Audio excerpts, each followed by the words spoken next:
¿sí? Y de esta misma forma es que los sujetos también obedecen, ¿sí? Y en este sentido, Max Weber va a tratar de vincular la legitimidad de un mandato determinado y la obediencia que va a tener ese mandato surgido y emanado por una persona o vamos a ver qué, a partir de especialmente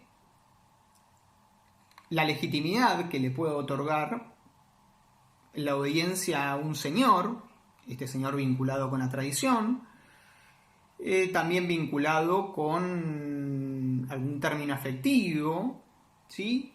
O también con los intereses materiales o los valores. Ahora, más allá de esto, la propia creencia en legitimidad es su propia pretensión, ¿sí? Es decir, la pretensión de la legitimidad, de la dominación, determina de alguna forma la naturaleza de la misma, ¿sí? Y para eso, Max Weber, al igual que con la acción social, va a construir tipos puros ideales de dominación legítima, es decir, va a construir el camino, el vehículo por el cual las personas dominan y obedecen, ¿sí? Le va a otorgar cuál es la legitimidad por la cual los hombres toman para sí ese mandato y de alguna forma actúan y obedecen con cierta legitimidad, tomando como un valor, como una máxima de su propia conducta.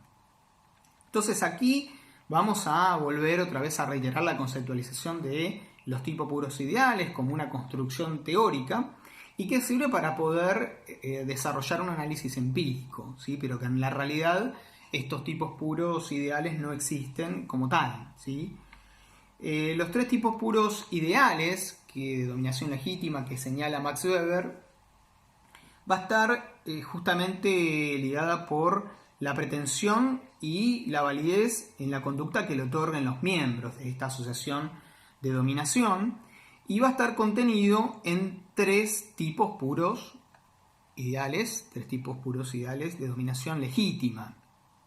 En primer lugar, vamos a encontrar el tipo puro de dominación legítima de carácter racional, en donde la dominación va a estar ligada en la creencia de la legalidad del orden y a una autoridad legal, en donde el carácter de la dominación va a ser impersonal, ¿sí? Es decir, no es que se va a obedecer a una persona, sino que a lo que se obedece es a la norma, a lo estatuido, ¿sí? A aquello que de forma racional se ha pensado y se ha escrito. Y bueno, esta como digamos, podemos determinar y podemos observar, va a ser una dominación objetiva, ¿sí? No va a depender de un sujeto, sino que va a ser objetiva y racional, y de alguna forma la autoridad que pueda existir, esta autoridad va a estar contenida dentro de lo que establezca la legalidad, ¿sí? Y va a tener las competencias prefijadas por esa norma, por ese reglamento previamente y racionalmente constituido. Pasamos al segundo tipo de dominación legítima, que es el tipo de dominación de carácter tradicional, en donde la creencia va a estar apoyada específicamente a las tradiciones que surgen desde los tiempos, ¿sí? De tiempos inmemoriales. Y bueno, de alguna forma esta dominación va a estar personificada en un sujeto y la legitimidad se va a ejercer de alguna forma por esta dominación a partir de los señalamientos que haga la tradición, ¿sí? Es decir, la tradición le va a demarcar el ámbito, ¿sí? El ámbito de acción, el mandato. Y por último vamos a encontrar el tercer tipo de dominación legítima, que es el de carácter carismático, y en donde su creencia va a estar ligada especialmente sobre la santidad y el heroísmo de una persona, la cual, digamos, aparece, se reconoce como tal, con esas actitudes extraordinarias, mágicas, y que le otorga legitimidad al mandato y justamente las ordenaciones que cree este líder que cree este sujeto son propios de su persona, de su personalidad. En cuanto a estos tipos puros de dominación, podemos hacer una primera diferenciación al comprender que el carácter racional tiene una dominación objetiva e impersonal, ¿sí? Y en tanto que la tradicional y la carismática tienen una dominación personal y subjetiva, tanto en el señor feudal, o el señor, digamos, que surge por términos hereditarios fijos, ¿sí? La tradición le demarca su lugar y su posición y también su rol y el dominio que va a ejercer, o también por esa persona carismática que se reconoce con virtudes extraordinarias y que por cuanto va a obedecer a un mandato personal propio y subjetivo porque depende de la persona. De todas formas, para poder comprender de qué se tratan estos tipos de dominación, resulta fundamental poder hacer un análisis un poco más detallado, ¿sí?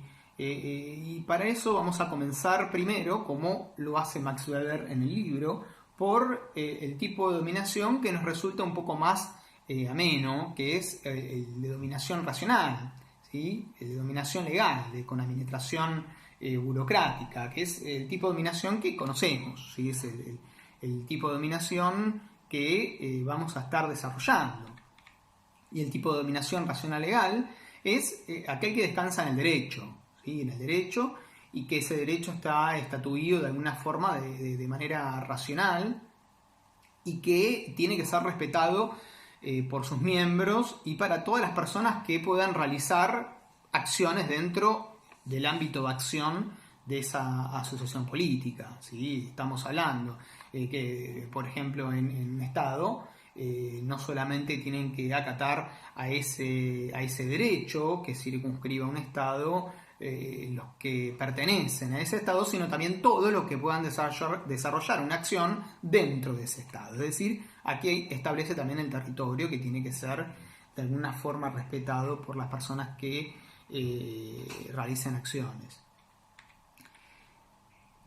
Ahora bien, mencionábamos anteriormente que el tipo de dominación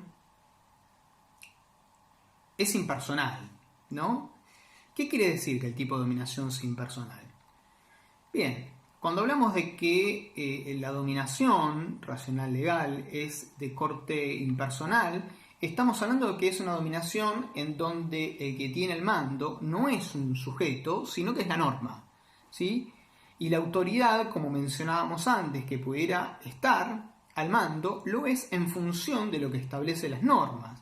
Y no solamente que es en función de lo que establece la norma, sino que el soberano legal, ¿sí? Quien está a cargo de esa directriz, de ese mandato, no solamente manda, sino que también tiene que obedecer. ¿Y a quién obedece? Obedece a las propias normas, ¿sí? Su posición, su lugar, su autoridad, que se las brindan las normas y como tal y por la cual esa autoridad también le demarca su ámbito de acción, le demarca su camino, su competencia, ¿sí? Le establece ciertos límites, todos prefijados por esta norma. En este sentido podríamos decir que quien obedece solo lo hace de alguna forma a una competencia limitada, en donde los deberes y funciones se encuentran objetivamente limitados, ¿sí? Con distintas atribuciones de los poderes para poder funcionar. Otro elemento sustancial que vamos a observar en este tipo de dominación es la separación que existe entre el cuadro administrativo y los medios de administración, algo que prácticamente no lo vamos a encontrar en los otros dos tipos de dominación. En este sentido, cuando hablamos de que existe una separación entre el cuadro administrativo, es decir, entre los funcionarios que están a cargo de la administración y los medios que utilizan para ello, estamos hablando de que no existe una apropiación de cargos, ¿sí? Sino que estos funcionarios que les corresponde la tarea de administrar, a su vez tienen que rendir cuentas, ¿sí? Tienen que rendir cuentas sobre sus funciones.